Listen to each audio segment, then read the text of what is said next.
Well,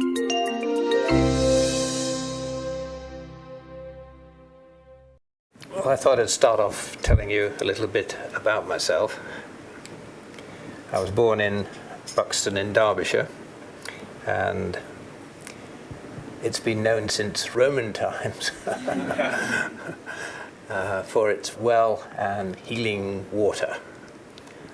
And they say, Derbyshire born, Derbyshire bred, strong at thumb and thick at thread. I'm dyslexic, and I was also very prone to catching anything that was doing the rounds. Pneumonia, bronchitis, I was always ill. So not only being dyslexic, but I missed a lot of school. I failed my 11 plus, I failed my 13 plus, I failed my common entrance, and in desperation, my parents took me to the Isle of Man to King William's College, and I sat the entrance exam. And the entrance exam, on the top of the paper, you had to write your name. Well, I knew what my name was, but then I had to fill in the name of my school, which was Home Lee. How many ways can you spell home? At least 3. How many ways can you spell Lee? At least 3. So I permed and commed and hope I got 1 right at least. So the third day, my father and I were summoned to the presence of the principal, and he said that I was practically illiterate. I couldn't even spell the name of my own school, but I'd done a good paper in maths and I'd done a good science paper, and he thought he could make something of me. So in 1950 I started here in King William's College. Not only am I dyslexic, I'm also allergic to eggs. And of course, this was the time of national service. And basically, the Queen told me that if I wouldn't eat her eggs, she wouldn't let me fly her aeroplane. So I was physically, mentally, and structurally unfit for national service, and ended up going straight from school to Corpus Christi College, Cambridge, which, to everybody's surprise, including my own, I passed the entrance exams. So when I was in Cambridge, I wanted to do things which I hadn't done before. I'd gone solo in a glider at 16, and they had a very good gliding club, but I thought, well, I've been there, done that, got the T-shirt, let's try something new. And I also get asthma, and have never been able to do any sport whatsoever, ending up a wreck. And yet I found rowing, the constant, enabled me to row and have fun. It wasn't a religion, but I ended up stroke of the third Corpus boat, and we got 2 bumps, so there we go. And the other interesting thing was on the crew underneath, my weight was 12 stone 2 pounds, and I'm 12 stone 8 pounds now. Anyway, I wanted to do things I hadn't done before, and I joined the mountaineering club. And a short time later, there was an expedition to Spitsbergen in the Arctic, and I changed and I was studying geology, and so that I talked my way onto the expedition as basically a pack animal to help the PhDs explore. And Spitsbergen is a most beautiful place, so we were there for 100 days. It never went dark, just went round and round. Midnight was there, midday it was here, because you're only 10 degrees south of the North Pole. It's quite an amazing place to be in. And so I never had a roof over my head, I never slept in a bed, and there's a good long story about a polar bear knocking my tent down, but I haven't got time for that one. So I thought, having been north, wouldn't it be great fun to do a PhD in Antarctica? So I'd seen some of the pictures, and really it's the Arctic on steroids.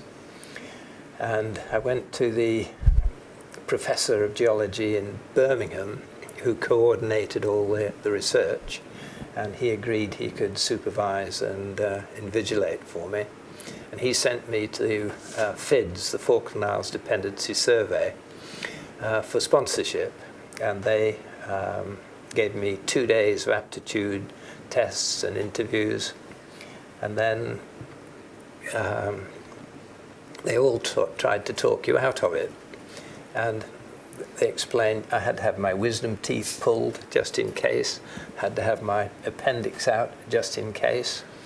And I thought, well, it's par for the course.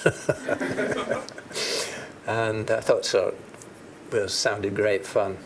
And so in the end, I had this interview with the director, who went through all these forms, which all his acolytes had filled in. And in the end, he said, well, I see you've been to Spitsbergen. You know what it's going to be like. I'll support you. So I went home and told my mother I'd be away for 3 years, that there would be possibly no communication at all. The radios in those days didn't work. There was no such thing as satellites. And the ship, if the weather was bad, wouldn't be able to get in, so I might not even get a postcard home in 3 years. And my mother put a brave face on it, and 3 days later I got the acknowledgement letter from the director and confirming that he'd offered to sponsor me. And in the third paragraph it said, but we regret the government has cut all our funding, we have no money, and we are unable to fulfill our obligation to you. We apologize for any inconvenience caused and wish you best in your future career. So then I had no excuse but to go back to Buxton and join the family company. And my father was an inventor, and he'd invented all the suits used by the RAF in World War II, as the bombers were unheated and unpressurized, and the gunners were out in the slipstream, 250 miles an hour, minus 35 Celsius. And he designed and made all the electrically heated suits, and he used a gauze, an area of heating, rather than a single wire of heating. And then you could, he made gloves and everything for the navigators and bomb aimers and the gunners in particular, who had most of the slipstream. And after the war, or towards the end of the war, the specification was changed, that he had designed his suits without thermostats, because one of the reasons the Americans, the brave Americans, flew by day and did day bombing was they couldn't fly by night because they had suits with thermostats which went bzz, bzz, bzz, bzz, bzz. If you got a crew of 10 with 10 thermostats, that's 100 bzzz. And you're all too young to have ever had an iron which does exactly the same thing and makes sparks on your television or on your radio. But the German night fighters could then orientate themselves on this buzzing, fly towards it, and even on just a starlit night, you could see the red-hot exhausts of the bombers, and they shot them down. And of course, the Americans didn't even call them bombers, did they? Anybody remember what they called them? Flying fortresses. Come and get us, boys. And it was OK Corral, but yes, but they got shot down out of the sky at night. And so my father, when the jet bombers were coming along and they needed more control for the 65,000 feet and minus 65 Celsius, you needed a thermostat. And he was determined not to have these zizzing contacts which could have the night fighters. And so he designed his own snap-action thermostat. And then the war finished. He hadn't even finished the development, but he finished the development and started a little company. And so it'd been going for 14 years when I arrived. And the only thing they couldn't do in the company, they already had a sales manager, financial director. All the offices of the company, of course, were filled. And having the Crown Prince, son of the owner and founder, everybody thinks you want their job. And it's the last thing you want. But the only thing they couldn't do was invent. And it then became that if I invented something new, then of course the sales manager wanted me to go with him because I knew more about it than he did. And the production manager wanted me to explain how my new production methods would fit in with the system, and so on. And slowly you came from being a pariah to hard work, but don't recommend going into a family company. Anyway, if you go onto Google and asked to go to the European Patent Office, and you in the form of an advanced search, you put in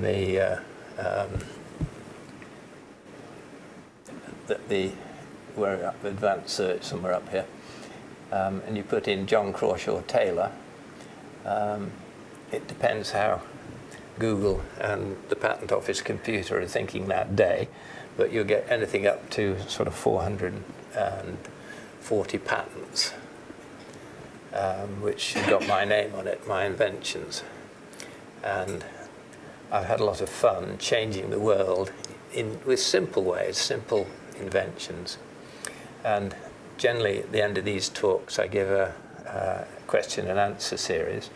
And the first question I always get is, well, apart from kettle controls, have you invented anything else? So I'm going to preempt that question and start off. Imagine me, your sort of age, early 20s, and Jaguar cars are just trying to design a new type of motor car. And Sir William Lyons was the chief executive and chief designer, and he drew personally the shape of the E-Type Jaguar, which I think still today is a very evocative, beautiful sports car. And all the old XK150s had a vertical radiator. I forget what was on the top. Rolls-Royce had a Goddess, didn't they? But the radiator was in front of a cooling fan mounted on the water pump. And the Jaguar engineers found that, of course, when you were going 100 miles an hour, you didn't need the cooling fan at all. And it took 14 brake horsepower just to drive the fan when it wasn't needed. And so they put a cross-flow radiator in and an electric motor with a fan on it. And they wanted a thermostat to control it. And that was my first job. And there's the specification. Vehicle engine cooling systems. And another one which I had a lot of fun with was controls for little electric motors. In the 60s, none of you will remember that, but in the 60s, Japanese cars were such crap quality that they were threatened with being removed out of America altogether.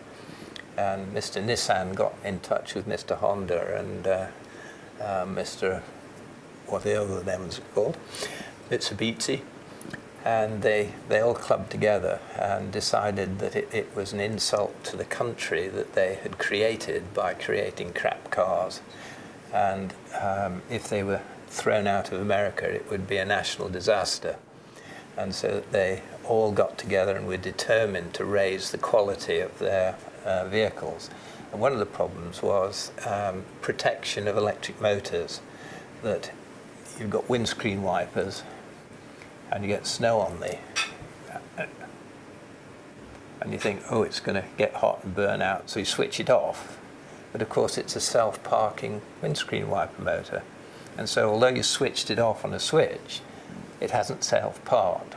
So it then heats up, catches fire. And that was one of the problems that they had. And this is a typical thermostat of those days, that you can see the snap action bimetal was just a disc here, which had a push rod, which pushed down and opened this pair of contacts with this spring to keep the contacts closed. The deliberate mistake, of course, is that the contacts are open and the disc is up, but I'm sure you all noticed that anyway. And then if they wanted to make it current sensitive, they put a heater wire in as well. And so you've got this heater wire coil. So the current comes in here through the heater wire, through the contacts, and that's the circuit. And so that the actual heater going through the current going through the heater wire will then heat up the bimetal, so that if you have an increase in current when the motor is stalled, then it operates, you hope.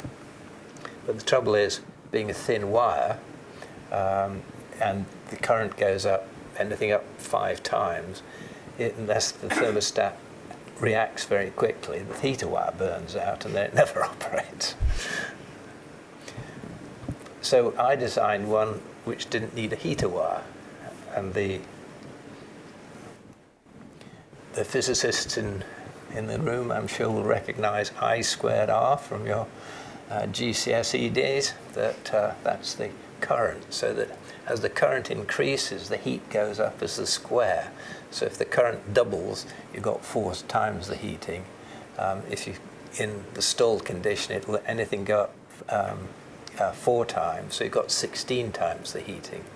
And so the heat rise when in a stalled motor is very quick. And I put the current to go through the bimetal itself, and so the bimetal heats up by the current going through it, and you didn't need a separate heater. And it's quite a little simple, so the current comes in through the contacts, welded on and out there. And when I designed this, it had a piece of bimetal about the size of a little fingernail, and I made models of it.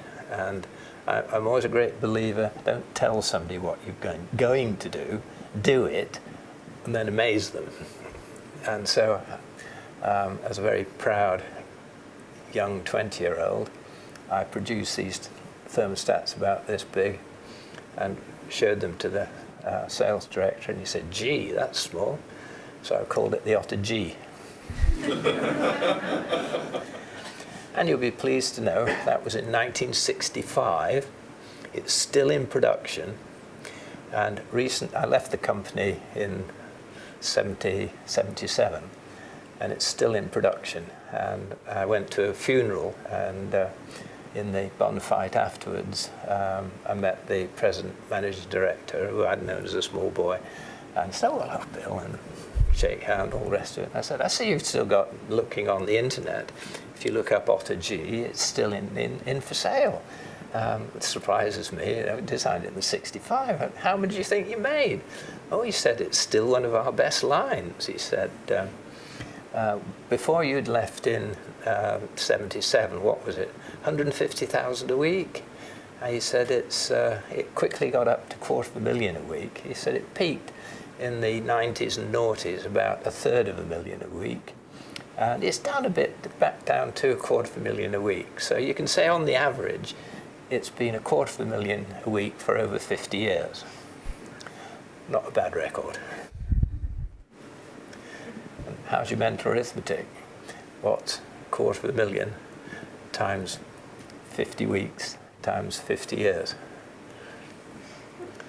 It's about 0.6 of a billion.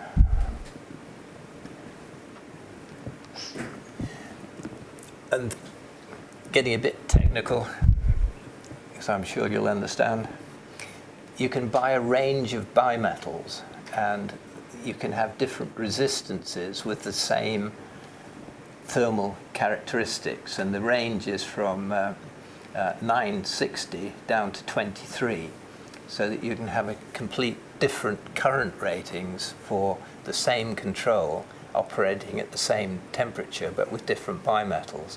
So it'll do a little squirter motor for your headlights, or it'd do a bus's suspension leveling motor, just with the same control and a different bimetal.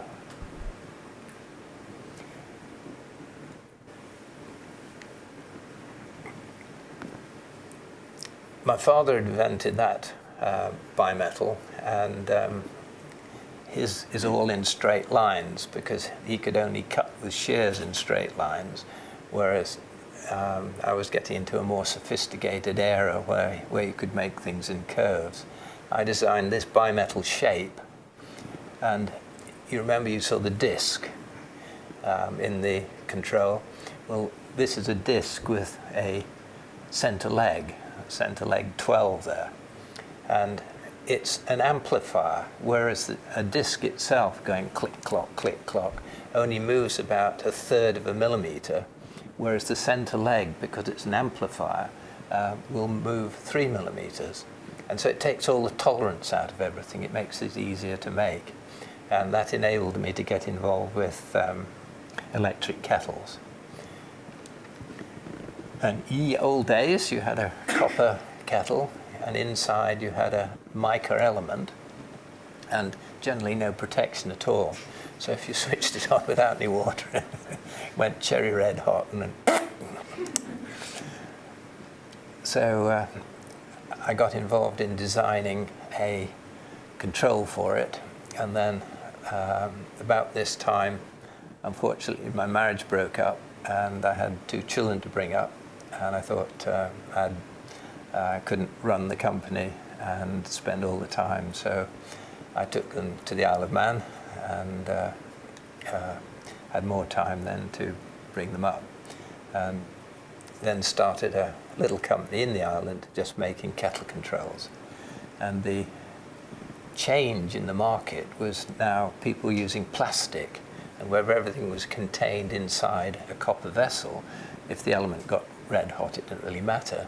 It'd soon burn out. But if you had a plastic vessel, of course, the plastic would melt, it would fall on the red hot and catch fire, set fire to the kitchen cupboard. Fumes would go up. It was always Granny who would be asleep on the top floor and not a health and safety officer. So to meet this new requirement, I designed a control with 3 mechanisms all integrated inside, and the steam control and the on-off switch for normal operation of the kettle by the user, and then a dry switch on protector, so if there's no water in the kettle and it would switch on by mistake, then that one would operate. And then if the other 2 didn't operate, there was a 3rd level control if anything else failed. And if you're going to make 1 million of something, can you guarantee that everyone is going to work? Can you guarantee that the bimetal isn't going to delaminate or something like that?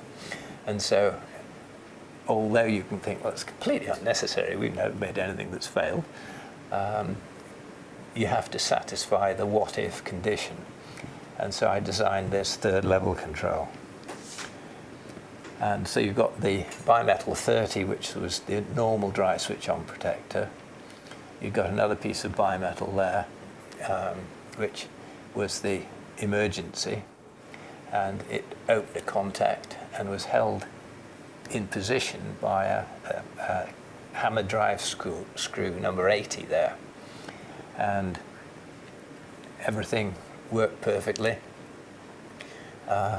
All in your mind, all fits together, and then you've got to make samples and prove that it works. And so we made the first batch of samples and took out the push rod, there number 35, so that the dry switch on protector wouldn't work, switched it on, and then the piece of bimetal here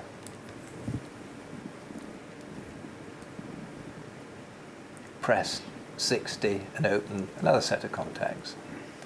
All worked, and I was just going. And I thought, we'd just better wait a bit longer.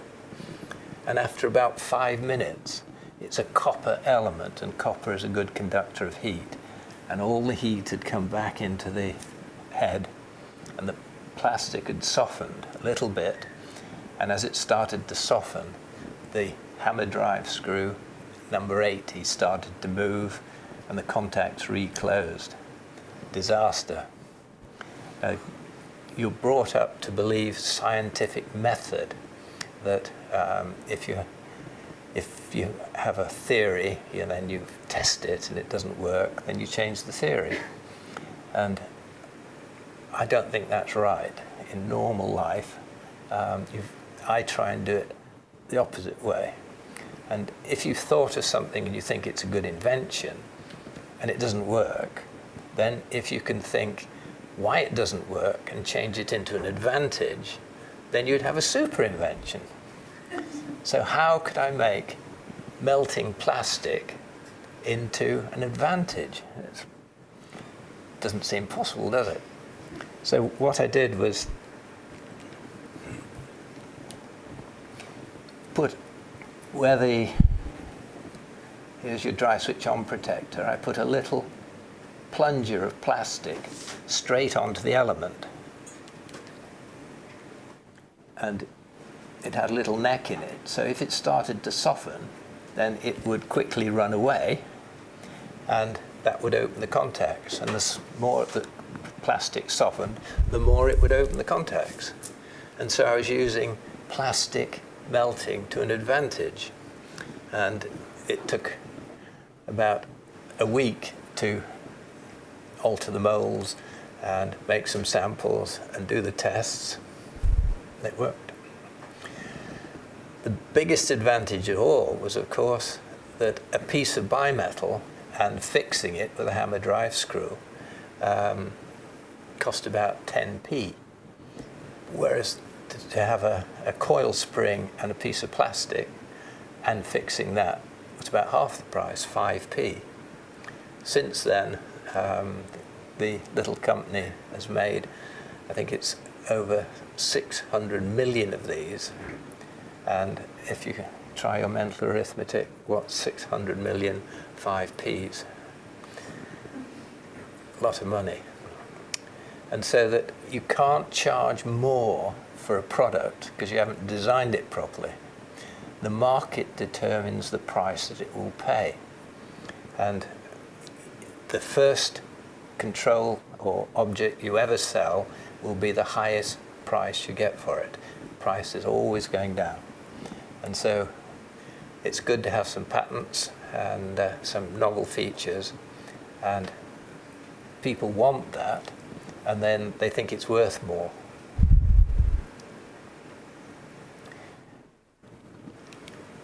And this is a typical modern kettle jug.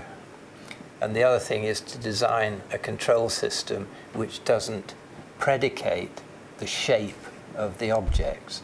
And so that the controls I designed were able to be used in stainless steel vessels like this, glass vessels, ceramic vessels, kettles, jugs, and you could use the same control in all those applications, and then you get terrific advantages of scale. And we were quickly making 1 million a week of these kettle controls. So I retired, inverted commas, in 1999 when I was 63, and had a bit of time of my hands, and I thought I'd like to put something back, and I started looking at helping my old college, Corpus Christi, and their university library hadn't changed in the 50 years I'd been away, and life has changed. When I was an undergraduate, all my fees were paid by the Derbyshire Educational Authority to the education, and I had a Shell scholarship which pretty well covered all my college fees. So as far as I was concerned, my education was free, and it was all part of the feeling in post-war Britain that education should be free because of all the sacrifices that had been made by the previous generation in sorting out Europe. And a lot of people of my age don't think that they have any obligation to put something back simply because it didn't cost them anything. And so you don't value things that you haven't paid for. But anyway, I wanted to do my best, and we ended up converting this bank building into a new undergraduate library. And the planning permission for the conversion was turned down because the doors which had been there were left. And although it was a grade 1 listed building and you couldn't alter the outside, the planner said, well, you can't leave the doors there, people will try and get in. And you can't have them coming into your library, can you? And it's been there for 150 years, so that a lot of people will turn up in Cambridge and try and get in your bank. So there was an impasse, and after a lot of argument, I said, well, why don't you have a clock there instead? Oh, yes, a clock. Yes, we'll have a clock. So I said, I'll design you one. And that's the result, the Corpus Clock. And it's a tribute to John Harrison. He's my hero for 2 reasons. The first reason is that he invented the first clock which would go to sea, which is, you can just see in the background here. This is his first sea clock. And with that, he was the first man who made it possible for a mariner to find their longitude at sea. And I'm indebted to him, as everybody in here is, for GPS, because of course it all comes back to time, and he made the first clock that was accurate enough to give you your longitude at sea. And the other thing he did is, when he was trying to miniaturize everything, he invented bimetal to temperature compensate his chronometers. So I wondered how I could make a clock which incorporated a Grasshopper Escapement, which is normally hidden inside his clocks. And some people have heard of Harrison's, fewer have heard of the longitude prize. Very small people have heard of the Grasshopper Escapement, and virtually nobody knows how it works. So I thought, wouldn't it be fun to turn it all inside out and explain how it works? So here's me having fun doing the flying,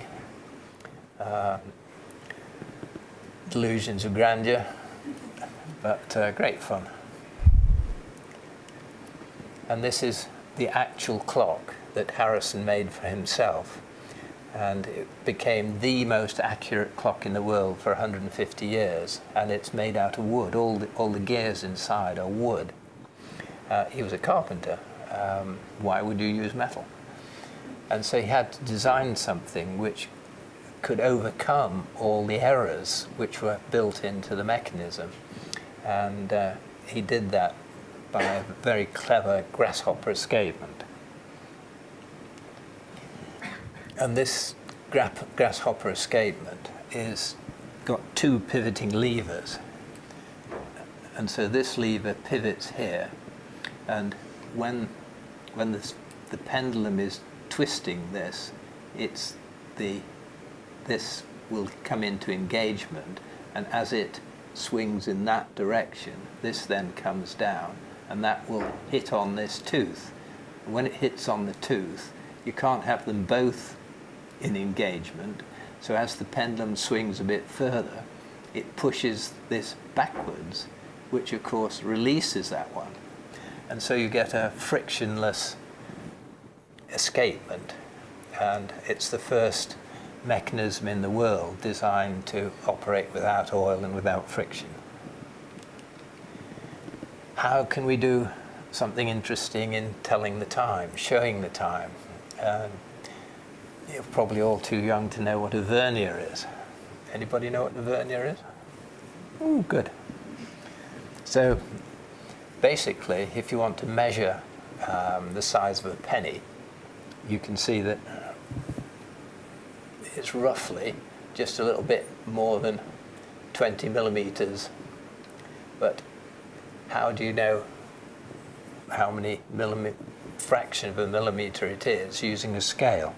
or Mr. Vernier did this. He took 10 and then turned it back to 9, and so that you only get this in line and that in line, and so that if that was the position, then you got a whole number of millimeters. But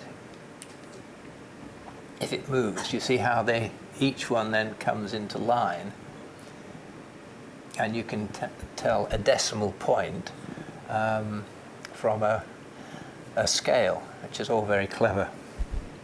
So anything you can do in a straight line, you can do in a circle. Oh, sorry, that's just to show the actual. That's about in line there, isn't it? So it's 20.2 millimeters.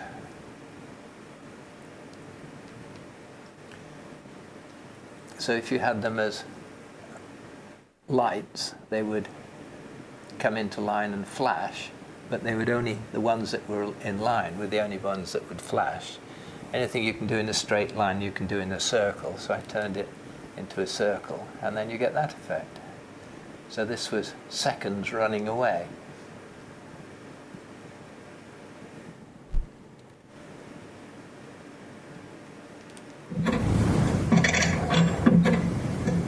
You can see that it runs backwards looking at this shadow, and you see that it goes backwards every time it goes click. It's a little bit backwards. So are released by the action of the other one pushing the escape wheel backwards, so that it becomes a frictionless system. Very clever. So we designed a big clock, and look at the glum faces. Didn't work. We were trying to out Harrison, and of course his clock you can stop with a feather, but when you've got a escape wheel, big escape wheel, and this is only half size prototype, the inertia of making it move started the pendulum swinging, and then it will more and more, crash. It didn't work. So what do you do when you have a disaster? Give up. Now you try and turn the disaster into an advantage, and the advantage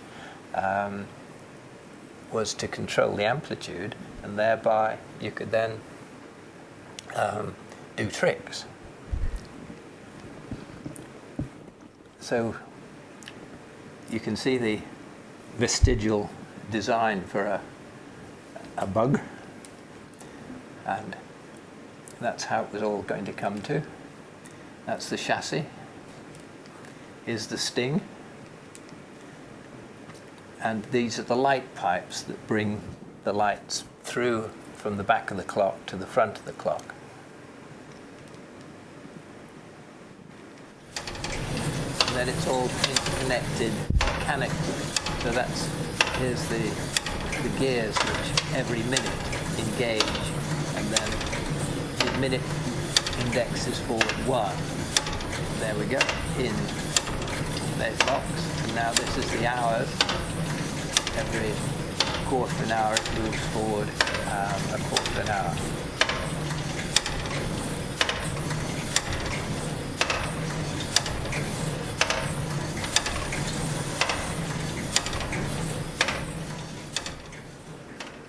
And day and night, people in Cambridge look at it. It's become the visitor attraction of Cambridge, with 5 million visitors a year. That's not bad for a fun project. And you can decide what you want as a flying fish or whatever creature you want to make it into. It's like a book. You can imagine it for yourself. And it was all modeled up by a sculptor who made it into copper, and then Joan here enameled it to get all the colors. My mother was a Latin teacher, so this is a Latin joke. IOH, Johann John Sartor. Sartorially dressed, well tailored. And underneath is a graticule, because Harrison could actually, on his clock, measure 1/10 of a second by watching the position of the bottom of the pendulum against the graticule. He's a clever man. So here we are making, in the Isle of Man, the pendulum bob, turning it to a sphere, engraving it, and then that's the Corpus Christi crest, trying to do something different. It's an anticlastic curve, if you want to know what that is. It's curved this way, and the radius is exactly the opposite. It just makes it a bit more interesting than something flat, doesn't it? There's the graticule again. And then you can see the moving pendulum. And so if you were timing it and you shouted now, then it would be 1, 2, 3. It would be 0.3 of a second reading the time. If you're going to do a project, you need a team. And I would think that in total over 100 people worked on the Corpus Clock, but these were the team leaders. And there it is in all its glory. I also have many odd hobbies. Building houses is one of them. And I never want to do anything that anybody else has done before. And so I wanted a floor in this house that looked like a dahlia. How's that for an idea? So I wanted all tubicles, which was an optical illusion, of course, in the floor. Does it look flat? You've got to have fun in life. I've been an explorer, I've been a mountaineer, I've been a yacht master, and there am I on my 80th birthday flying a Spitfire. So I don't think this is the end of my life. I hope it's not even the beginning of the end, to coin a phrase. But I do admit, perhaps, it's the end of the beginning. Have fun. Find time in your life to enjoy yourself. Create something. Create something you're proud of. Find a passion and follow it. And you'll have fun. Thank you.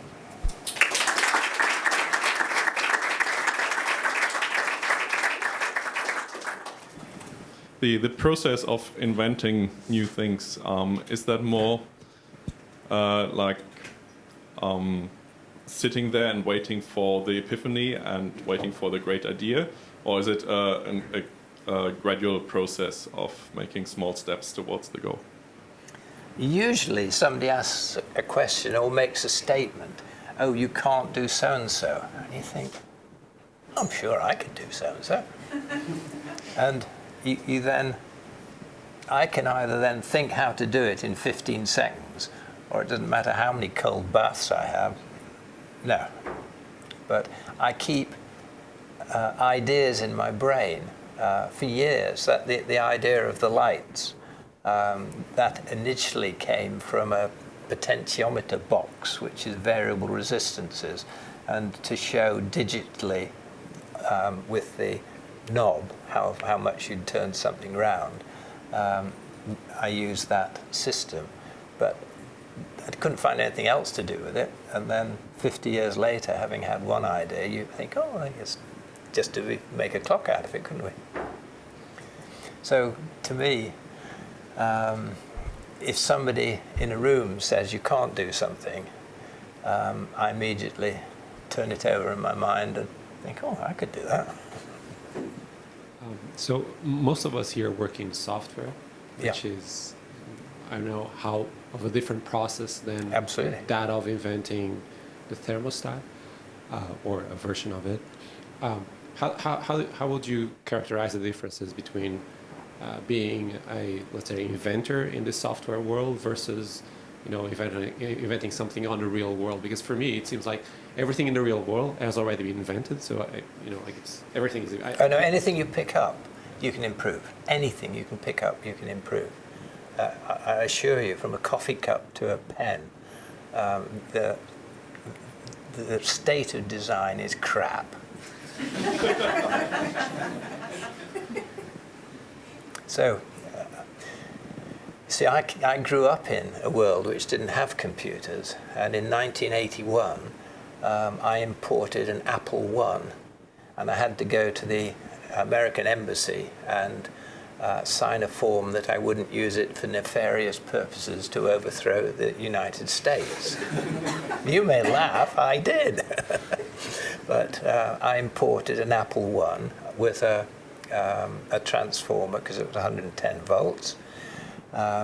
It had nothing in it, so that you had to have an audio tape, a reel-to-reel tape, with the operating system.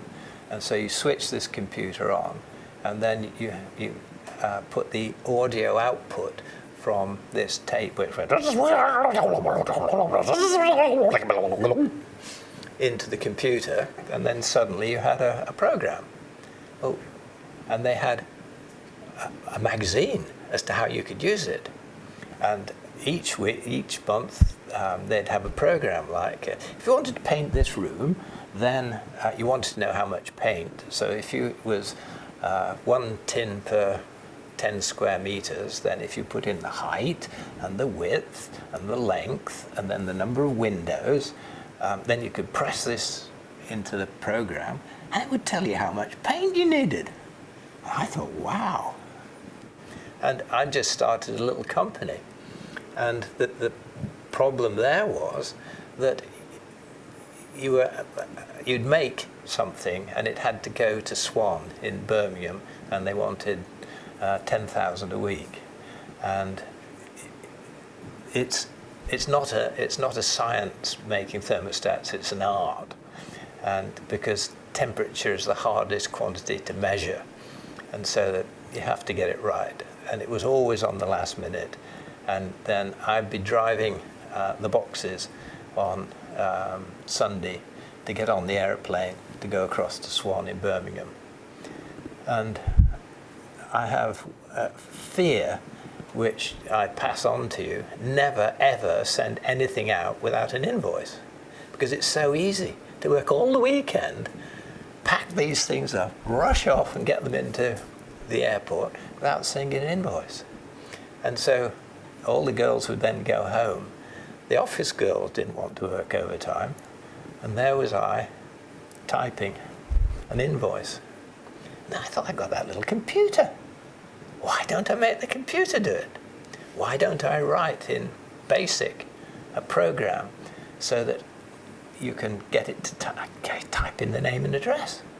And then the program would calculate the VAT and calculate the carriage and calculate the transport and do a subtotal, and it would be marvelous. So I made a program to do that. Then the next thing was, I thought, well, they've now brought out a floppy disk. Wow, and you could actually load the program from this floppy disk, and it was much easier. And then you could record back onto the floppy disk the numbers that you had made and sold. And then if you came to the end of the week, you'd add all these up, and you got the output for the week. And then you could think, oh, well, if we put in the quantity they had on order, then we could subtract that and see the orders going down, and know when you had to go and get some more orders. And then if you thought about it, well, each control had plastic in it, so you knew how much plastic you should have on order. And it took so many seconds to produce each of the... And so you use the computer then as production control. And I don't think there's a lot of difference in thinking about software and thinking about normal life. The thing that amazes me, I ended up with an Apple IIe with 7 disk drives around it running the company's accounts. Well, that was way before any programs were available, because I wrote them all in BASIC. You get then overtaken, and people produce professional things, which does the same thing and costs a lot more money. I've had fun in software. It's being innovative and finding ways. And it's simple things like you've never even heard of, but if you're doing a program to count down on the order, and you end up with naught, then the computer will find that it's not actually naught, it's 0.00001 plus. And so it doesn't say the order's run out. And you then have to have a program where you multiply all the figures by 1,000,000, subtract 1, and then take the decimal point away. Well, once you've done that, there's a little sub-program which you can apply through everything else. And this is what software is. It's fun. I enjoyed it. But I wouldn't like to do it full time.